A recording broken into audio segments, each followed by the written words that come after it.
Hey, what's going on, guys? My name is Lee, and I'm so glad that you clicked on this video. What you're about to watch is one of our Brotherhood breakfast gatherings at Church on the Move. And this year, we're talking about igniting the fire of God inside of us so that it burns brightly and makes an impact on the world around us. And our hope is that this video will fan that flame in you so that you can make a difference. So let's dive into it. Would you guys join me in welcoming Josh Watson to the stage? Come on, brother. Love you, man. Okay. I love these opportunities, Josh, for us to just talk about, I was saying before we started, like, this is I once was lost, but now I'm found. This is not a prepared sermon. This is the telling of a story. And there's so many things, even though my life's experience hasn't been exactly like your life's experience, as we've talked about it, I see so many ways that I understand because I've been in similar spots. And so before we jump into kind of the dramatic rescue of Jesus in your life, let's just talk a little bit about who you are. Like, tell us about your family, what you do for work, that kind of stuff. Definitely. Thank you. My name is Josh Watson. I'm a Tulsa native. Yeah. We live in Broken Arrow. I'm married to my wife, Beth. Yeah. She actually infiltrated us. And she did. We got a girl in our midst. She's just here for the bacon. Yeah, she hears from you all the time. Yeah. Just get the bacon. Just a picture of her. Yeah. We have 3 kids. 16, Sadie. She's there. And Evan is 19. And then our oldest, Alyssa, is 25. Yeah. And so I grew up in this area, grew up in this church. Yeah. This is all I've ever known Yeah. as far as being in a church. And yeah. Yeah. What do you like to do for fun, Josh? I grew up riding 4-wheelers and dirt bikes and roller skating. I know that's I liked probably that not when I saw that roller skating. You got 4-wheelers, dirt bikes, and rollers. I can just see you skating backwards, Josh. Fishing, hunting. Yeah. Now I spend a lot of time up here. Yeah, you do. I enjoy boating, just really anything outside, climbing mountains with you guys. You almost needed a boat today to get True, here. Definitely. Yeah. Well, Josh, I think anybody that knows you around here is like brotherhood, prayer team, host team, outreaches. You just took a trip down to Mexico City not long ago to do ministry, to share your story. Most people around here know you as a guy who's kind of on fire for Jesus, kind of like in the Word all the time. One of the things I love about you is we'll be having a conversation. You'll take your Bible, bust it open, say, I was just reading this in Psalm 19, and I love that about you. But that is a very different picture than what most of your life looked like. Yeah. You said you grew up around here. In fact, you showed me that your dad shared with you a Bible, that it was 1990, right? That you gave your life to Jesus as how old were you at the time? 9. 9-year-old. So you've been in the church. You got introduced to Jesus at 9, but at 10, you got introduced to something else that for many years would have as much or more of an impact on your life than Jesus. Yes. And that was at like a birthday party or something. Talk about that. Yeah. So I thought that it was interesting that a year after giving my life to Jesus, the enemy is tempting me. Yeah. And I didn't realize that until we were kind of going through this. Yeah. At 10 years old, I was introduced to alcohol. It was a birthday party for a friend of mine in the neighborhood. He was 13. One of the kids smuggled some beer in, and we had a party in a greenbelt area at the back of our neighborhood. I think I had 2 beers, came back to the street light, puked my guts out, and thought, I'm in the crowd here, in the cool kids group, I guess. And I can't say that I started drinking every day from that point on, but I can say in the coming years following that, by the time I was in 7th grade, I was smoking weed pretty regularly. I had said that I enjoyed riding dirt bikes and being outside. I liked sports also. I wasn't very athletic per se, And I wasn't very academic. I struggled in school, but drinking and drugs, I fit in with that group. And so I spent a lot of time intoxicated at a very young age. By the time I was 16, I was partying pretty heavily. And I can remember at 17, I got my first DUI. I crashed a car. I had drank some beer and ate a Valium and passed out at the wheel.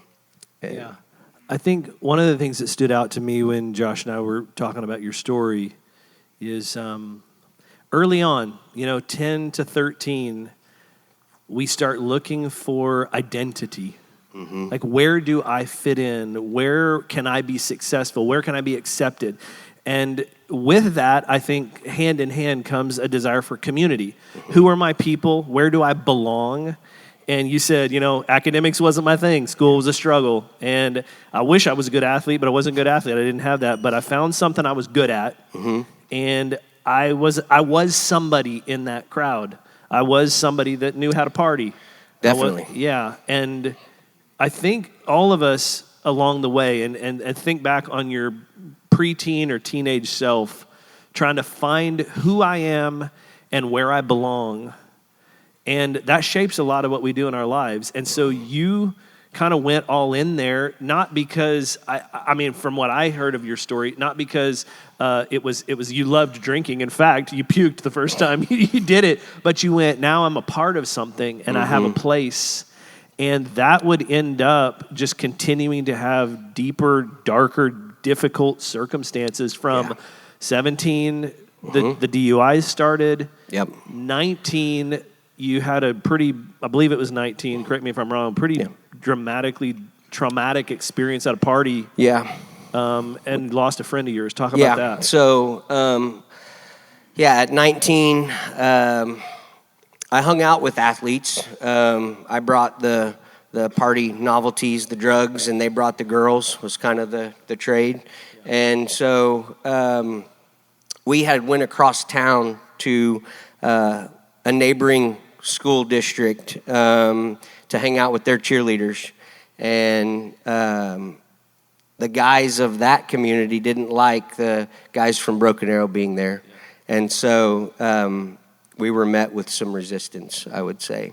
And that night, 3 of my friends got stabbed. It was a very difficult time in my life there to process. 2 of them survived. 1 of them did not. And he was about 8 feet in front of me when that happened. And I can recall going back home. It was early in the morning when I got back, and wondering, why, and then to think about how I processed it. We processed that by drinking, and so when I say I spent a lot of time using substances, it was, if we were celebrating, there was drugs and alcohol. If we were mourning, there was drugs and alcohol. And so I didn't learn how to process and mourn in a healthy way. Yeah. And so I found that part of the story interesting. It's like going back to the very thing that got you into the mess that you're in to find relief from the mess that you were in. Yeah. And we do that. Like, you do that. I do that. And it may be alcohol. I would guess that there are some of you in this room that you're dealing with drinking too much, and your wife's told you, like, you're drinking too much at night. You're going to something to find something that is only over time making things worse. And you were in that cycle. But I get that it's hard to get out of that cycle, because if your identity, your community has revolved around something, how do you just rip yourself out from that, feel alone and isolated? It's difficult to do. So you're in your 20s. I want to hit pause right there and back up a little bit. At some point in this story, Beth comes in to the picture. Talk a little bit about meeting her, how you guys ended up together, getting married. Yep. So we met in high school. I'm a year older than her, and we didn't really start dating until she had gotten out of school, the year after she got out of school. And so we dated for a couple years and then got married. I can think back in that time. By that time, I had been using cocaine and lots of pills, Xanax, Valium, and I can think about her coming in, and she wasn't exposed to those things. And so I really pulled away from those heavier drugs, I would say, at that time. We got married in 2004.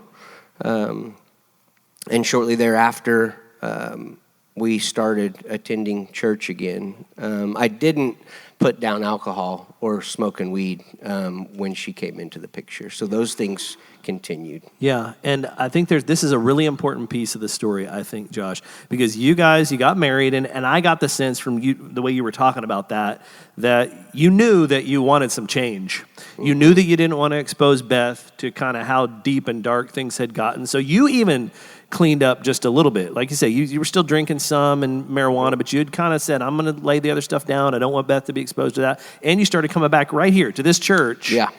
But as you described that season, you were like, but not a lot changed. The statement that you said that I thought was huge was, because though we were coming, you said you were reading your Bible, but you didn't understand it. Mm-hmm. And you said you guys didn't really get plugged in. You didn't get rooted.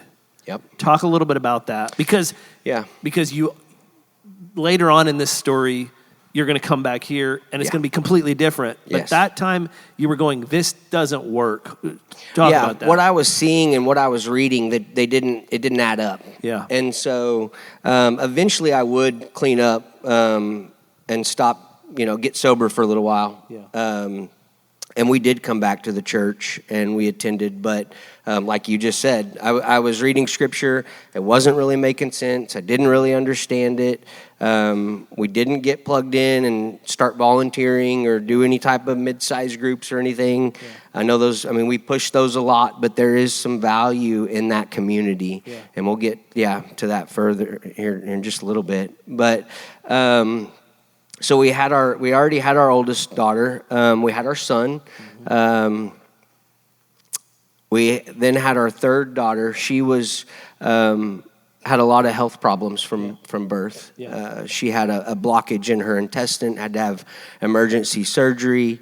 We found out she was diagnosed with hydrocephalus, which is a problem with her brain, the fluid on her brain draining properly. So we spent the first 4 years of her life going through several surgeries. Yeah. And it was extremely taxing on not just her, but on all of us. Yeah. And so I think this is an important piece for some of you. You knew you wanted to change. You came back to church. You thought maybe that would fix it, but you didn't go all in. You didn't walk away from some of the things that you knew weren't good for you. You were trying to mix Jesus into that and expecting something to happen, and it just didn't happen. And then Sadie's born, which, praise God, the rest of this story is that Sadie is a remarkable young woman that serves and helps around here all the time and always comes up to me every weekend and tells me a dad joke. I love Sadie. So that's a beautiful part of this story. But she comes along, major health issues. So that was just another hit from the enemy that you needed to cope with. And you had your old coping mechanisms. And it's crazy how, there's that story that Jesus tells where you got a demon in the house and you cast it out. But if you don't replace that with something, 7 more come back and fill the space. And I feel like this part of your story is a little bit like that. You took some good steps. Then life got hard again, and it almost got worse than it had ever been before. Talk about kind of that shift. Yeah. So I can remember being on the back patio and thinking that it was a good idea to have a vodka and tonic. I'm like, I can have one, you know. I'm past all that. And I did have one for a little while, and it did ease the stresses. I mean, Beth and I's marriage was challenged, was stressed. We didn't have enough money. We had a child that was sick. Just life things. It wasn't that it was anything that was more than anybody else is dealing with. And so that one drink turned into a bottle again. And we would eventually pull back from the church. We moved away, not a great distance, but about an hour south of here. And that was, I think back, that was probably the last nail in the coffin as far as like pulling back from the church. And what you had just said about the one cleaning the house and 7 more demons coming back, that addiction and substance abuse came back, and it came back with vengeance. Yeah. And it would take a grip on me for the next greater portion of 10 years, harder and faster than ever before. Yeah. And in the midst of that, Beth also had some mental health issues that she was diagnosed with. Mm-hmm. And so she was also looking for some relief from that. And the two of you started looking for relief in some pretty scary places. Sure. Talk a little bit about that. Yeah. So we end up moving back to Broken Arrow. We lived out of town for a few years. We moved back to Broken Arrow. Like you said, she had some trauma and things that she was dealing with from her childhood. She's going to therapy. She's seeing a psychiatrist, taking medicine, and really struggling. And I'm numb. I'm just drinking regularly. Yeah. By that point, it's 7 days a week. Yeah. And I would say I was a high-performing addict. I mean, I had a decent job. I had a place to live. We had cars, and on the outside, everything looked okay. Yeah. So she's not finding the relief. I'm not doing anything to help her or me. And around 2015, we decide that we're going to take a different path, and we're going to try some drugs to help her. Yeah. We start taking Molly or MDMA and mushrooms. That's a very popular thing you guys are probably aware of in the mainstream. Joe Rogan talks a lot about it, and there's doctors that are supporting this drug use for mental illness. And so at first, she's like, this is working. Yeah. And there's a time period of about 4 hours that she gets relief. Her mind settles down, and quite frankly, I just like the way it feels, and so I'm enjoying myself as well. And what they don't tell you is that after you use those substances, the chemicals in your body are depleted, and you come down, and you're lower than you were when you started. Yeah. And so Whit talks a lot about sin almost works. And I think about those substances, and it's like, it almost does it. You could finish the sentence with drugs, sex, gambling, pick your vice. It almost does it. But then the enemy kicks you in the face. And I think up until that point, and correct me if I'm wrong, Josh, but up until that point, you had experienced the cycle of sinful choices that lead to negative consequences, that from the time you were 17, it was getting in trouble with the law, and you kind of figured that out. You were a high-performing, high-functioning addict, so you had a job, you weren't getting in trouble with the law, but you still were experiencing the numbness, the emptiness, the ill-effectiveness of what you were trying to medicate with or what you're looking to fix. But when you guys got into some of the psychedelic stuff, there was kind of a darkness Yeah. even deeper than what you'd experienced before. Talk a little bit about how things got almost spiritually dark in that season. You want to talk about the flames and the Yes. and the hallucinate? Yeah. Okay. So there was a few instances. One in particular, we're at a house at some friends' houses, and everybody's blown out of their mind. I'm sitting on a couch, loud music blaring, and there's a friend that's standing kind of right here next to me. He wasn't really standing over me, but he's standing there, and I look up, and his eyes were completely glossed. They were just white.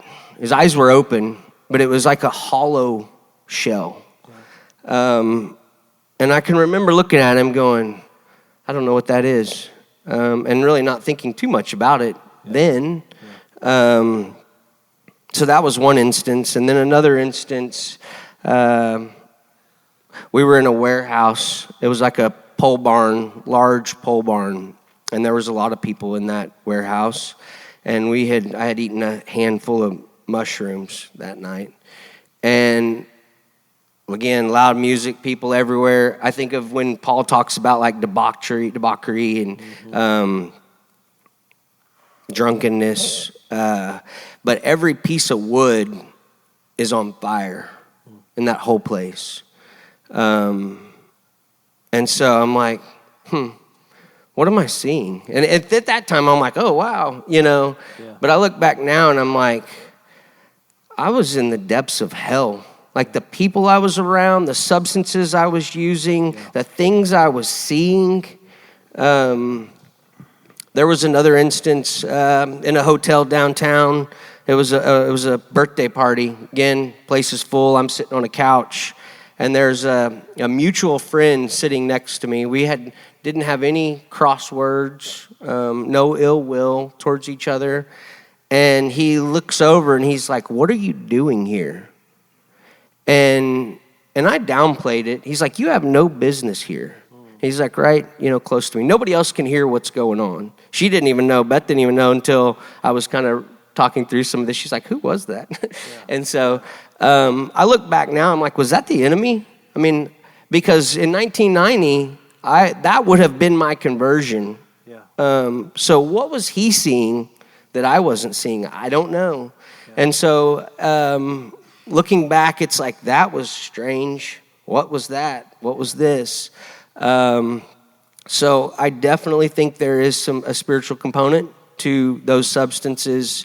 Do you want to move into when we came off of them? Yes. So you're at a place where you're not just experiencing the negative consequences of bad decisions. You're like, you said you were going through a living hell for almost a decade.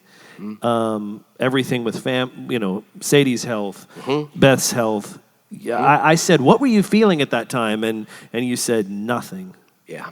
I was numb. Yeah. I felt nothing, empty. And what's crazy to me about this story is you keep going darker and deeper and darker and deeper into this hole, and that's the way the enemy works. Yeah. And don't think for a second that you're impervious to that. If you get on the wrong path, if you start agreeing with his lies in any way, it may not be psychedelics and mushrooms. It may be the greed of building your business. It may be gambling. It may be sex. He will continue to pull you down until you're living hell while you are still alive here. You're experiencing hell. And the gospel breaks in. Yeah, before we go there, yeah, let's back up a minute. Please. We got to talk about marriage. Yes. Okay, so 9 years into our marriage, it explodes. Beth leaves. That was a really difficult time. And I knew that things weren't good in our marriage, but I was really caught off guard. I thought that she would never leave. Yeah. And so she does. She tells me she's going to the store, not to come back. And so that was a really difficult time. Yeah. We spent 6 or 7 months separated. We lawyered up, started fighting about money, custody, who was going where. And by all accounts, I thought that our relationship was over. Yeah. It was anger, sadness, every emotion you can think of hitting you. And for you guys that have experienced that, a lot of you probably have, that was really hard. Yeah. I felt abandoned. I felt betrayed. So we went through all of that process, and we had signed the last papers to finalize our divorce. That was all we had left to do. And she asked me one day, "Hey, will you put a new belt on my car?" And I said, "Yeah, get the belt, be at the house." We were on pretty good terms at that point. I come home, and she's like, I don't want a divorce." And I was like, I never wanted a divorce. And so we come back together. We end up calling everything off, and we've been together since. I look back now, and that's only by the grace of God. Yeah. And we weren't even following him at that point. Right. And I didn't see him in that season. I do believe I cried out to him, and he heard me. Yeah. And then I didn't give him credit for it for a long time after that, And so I hope that provides hope to somebody in here, that it's not too late. When the divorce is filed and you think that your marriage is over, it may not be. Yeah, so that's very encouraging. We can't skip that. Something happened in 2021 that was a big turning point, especially for Beth. Talk a little bit about her sister's passing. Yeah, so her sister, March of 2021, died of a drug overdose. And that was really taxing on her. And she really leaned in and started pushing me to do something about my addiction. Yeah. She would tell me, "I don't want to bury you. I don't want to bury you too." Yeah. And for years she had talked about my problems.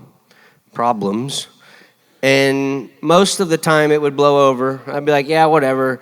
I would deny it. I'd be like, I would push it off, and we would argue, and it would blow over. I didn't even attempt to stop. Yeah. But as she started pushing after her sister's death, I said, "Okay." That was 2021. So I said, "Okay," and I agreed. And then I can remember not being able to. Yeah. And so I was like, "Okay, I told her I would. Okay, do it." "Oh, you can't do it." Yeah. And what that really looked like or felt like, I was like, "Oh, this is a problem. I can't tell her. Can't really tell anybody. I need to deal with this." Yeah. And it was really at that moment that I started to feel the grip, the stronghold that I would say now the enemy had on me. Yeah. And so it became very isolating. I would tell her that I'm not doing it. So then I had to tell my friends that I wasn't doing it. And it was like this vicious cycle of lying and then being like, "Well, why can't you do it?" There was pride. I didn't tell her because why? Well, because I was prideful. Yeah. I needed to figure it out.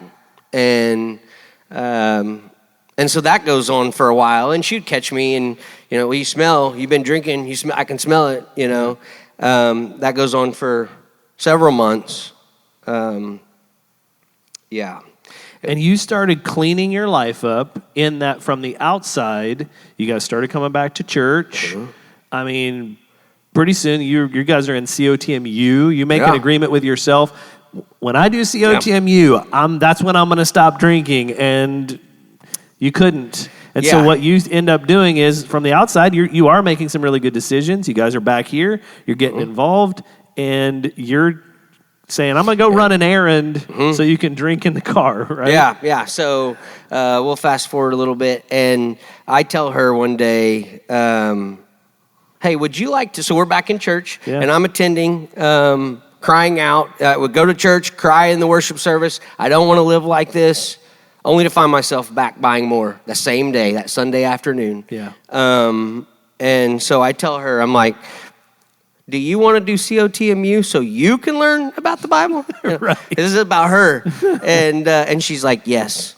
And I said, and in my mind, I'm rationalizing, okay, I've got some runway. Yeah. Okay, well, in August, by then, I'll stop. Yeah. And so August comes and goes. We start COTMU. I can't stop. Yeah. And so we start serving. Blake is a COTMU teacher. He's like, hey, you guys should really be serving if you're not. And so in September, it's like, okay, let's start serving. And so I start serving, still held in bondage of addiction. Fast forward to November 9th of 22. It's a big day. Big day. My son sees my truck at Walmart. And what I would do is I would go run errands, volunteer to do this stuff, and then I would go to Quick Trip and buy the strongest alcohol that they had, 1, 2, however many, chug them down, smoke, pulls a little bit of weed off of the vape pen or whatever, and you're pretty good, you know. And he sees my truck at Walmart, sees the beer, takes a picture, sends it to me and Beth. And I'm like, And so he's 16 at this time, and he's in the room. And so I go home, and he confronts me face to face. He says, Dad, you need to do something with your problem, with this problem. And so a very courageous moment that I want to recognize, that he stood up and did what no one else could do. And Beth was begging me. Yes. Thank you, son. He says, you need to do something. And I said, you're right, I do. He said, Sunday after service, you need to go down and you need to ask for help. You need to ask for prayer. Yeah. We would attend the 11:30 service. And so that Sunday I did. And that would be a very pivotal moment in my life, in my family's life. I had told you that I had cried out that I didn't want to live that way. But what was different about crying out and saying you don't want to live that way and going down and laying down your burdens at the feet of Jesus and saying, Lord, will you take this from me? I don't want this desire any longer. I can't do it on my own. Yeah. Will you help me? Yes. And Jesus says, yes, yes, I will. Yeah. And so we prayed, and the guy that I prayed with, we now pray together. This has come like full circle. I said, would you have a pastor contact me about what I've been dealing with? Blake happened to be the pastor on that day, contacts them, sees my name, contacts me, and I get a text that next week that says, Josh, this is Blake. I would like to walk this out with you if you will let me. Yeah. And that was really huge. We have since gone on and developed a great friendship. He's texted me this morning like, go get him, Yeah. And so that started the walk, the journey to where we are today. And it started with, are you willing to get on the altar? And he doesn't just want what I would say your crap. He doesn't want just your addiction or your pride. He wants your successes. He wants your promotions. Yeah. He wants to be there for all of it. He wants all of you. That's right. And so Paul talks a lot about dying and being alive. In Ephesians 2, he says, you're once dead in your trespasses and sins, but God, rich in mercy and love, has saved you. You're now alive in Christ Jesus. Yeah. It's a huge identity statement of who we are. The enemy wants to lie to you, wants to lie to me. He still does it. he's an accuser, Yeah. and he's a liar. And Paul just slam dunks who you are. You're a child of God. Yeah. And when we realize that, it's huge. Yeah, it is. I want to draw, you and I talked about this, it's like, what can we leave these guys with? Mm-hmm. Like, your story is incredible, and there's some elements of it that I think are really, really critical. And so we wanted to have a card for you with this. Johnny was out of town, so I wasn't able to get it done. But we do have some slides, and we've just got about 10 minutes left here. And so the question, put up that next slide, Michael. The question is, in your life, how do I find healing? How do I find freedom? How do I find life? Because Josh was at a place that maybe a lot of us would go, man, I've never been that bad. Like, I've never been that low. Sure. I haven't been a drug addict. And then there may be some of you in this room that are like, I'm dealing with that right now. You tried multiple times throughout your life. Double down. I'm going to do it this time. And how many of us, whether it's looking at porn or whatever, it's like, no, this time I'm really going to get serious. This time I promise myself and my wife I'm not going to do, and only to find yourself back at the bottom again. Is there a way to really experience healing from the wounds self-inflicted and inflicted on us by others? Freedom from the bondage, the chains, the prison that we feel in areas of our lives. Is there a way to live a life rich with meaning and purpose?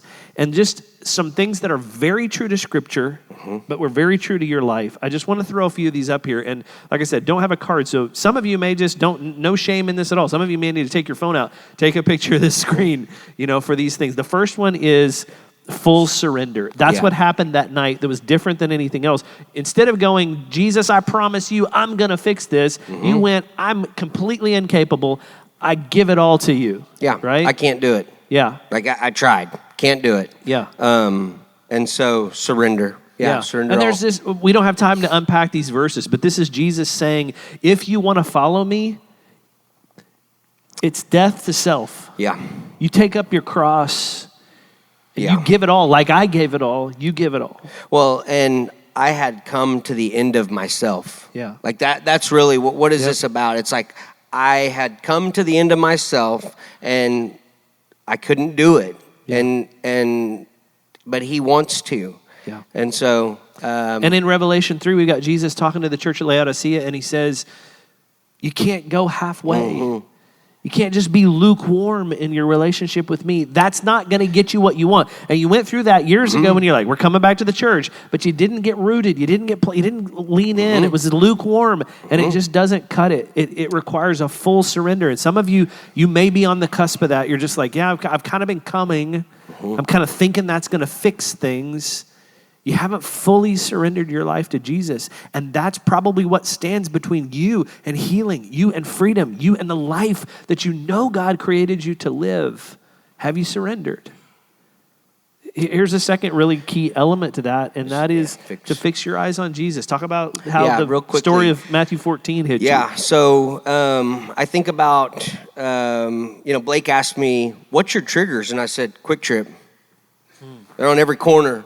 Yeah. And so it's like, well, how do you do that? How do you get past that? And I use the story of Peter on the water, walking on the water. He's like, Jesus, can I come out? And he's like, yes. And so there's a storm that's raging around him. Peter's standing on the water. I think that storm can be very symbolic of our life. Yeah. And it's like when we start looking around, there's been a handful of times that the thought of using again has come in my mind, and immediately I'm like, no. And I fix my eyes on Jesus. I immediately, Lord, take that thought from me. And it's like I recenter back to Jesus. And when Peter looks away, he starts to sink. Yeah. And when he fixes his eyes on the Lord, he's good. So it's this, don't get distracted. And so when it's like, well, what do I do? I'm engulfed in the community here. I'm engulfed in the Word. I'm fixing my eyes on Jesus. I'm in a safe place. Yeah. Could I quickly go right back to what I was in? Yeah. I could reach out to those people. I could go find them at those clubs. Yes. And I would be right back into it. Right. But that's... And that's what real men do. They stay focused on what matters most. They don't allow stupid distractions to come in and derail their life. So I love this story. Notice that Jesus didn't say, Peter, let me make the water really calm so you have nothing to worry about. He said, come to me even in the midst of the storm, even in the midst of the struggle. And if your eyes are fixed on me, you will be fine.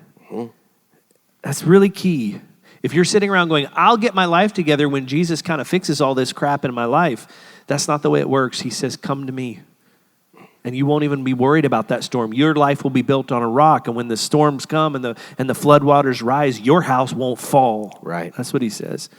Got to keep going here. Yeah. Here's the next one that really was big for you. Yeah, and I just kind of talked a little bit about being in community. Yeah. And I want to add something real quick here, because we've talked a lot about my restoration and what Jesus has done in my life. But I have a praise report from my wife.